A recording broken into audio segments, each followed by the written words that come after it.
ধর্ম নয় কর্ম চাই, আজ বলছে এই বেকারত্ব, বেকার সমাজ, বলছে যুব সমাজ। কারণ ধর্ম নিয়ে টানলে আমরা কর্ম পাবো না। আর কর্মই হচ্ছে শ্রেষ্ঠ। কর্ম যদি শ্রেষ্ঠ হয় তবেই সেই ধর্মকে উপরে নিয়ে যেতে পারবো আমরা। কর্ম শ্রেষ্ঠ না হলে আমরা সেই ধর্মকে উপরে নিয়ে যেতে পারবো না। আজ বেকারত্ব হানা দিচ্ছে মানুষের ঘরে ঘরে, একটা দুটো তিনটে করে এক একজনের পরিবারে বেকার। পাচ্ছে জনগণ শুধুই ওই লক্ষ্মীর ভান্ডারের টাকা আর কিছু টাকা। পাচ্ছে আবাস যোজনার ঘর, পাচ্ছে বাংলার বাড়ি, কিন্তু একটা জিনিস নিয়ে কখনোই হচ্ছে না, সেটা হচ্ছে বেকারত্ব।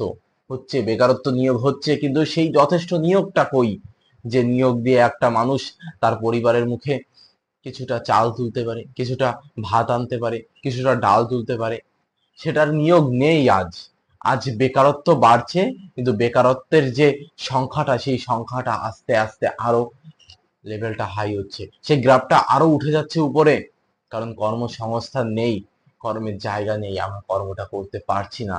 বড় বড় বেশি বেশি ইন্ডাস্ট্রি চাই, বেশি বেশি প্রোডাকশন চাই, যাতে আমরা করতে পারি কাজ। যুব সমাজ বলছে আজ কর্ম নেই, তো কি করব? বলছে খই ভাজ, খই তো ভেজে কাজ হবে না।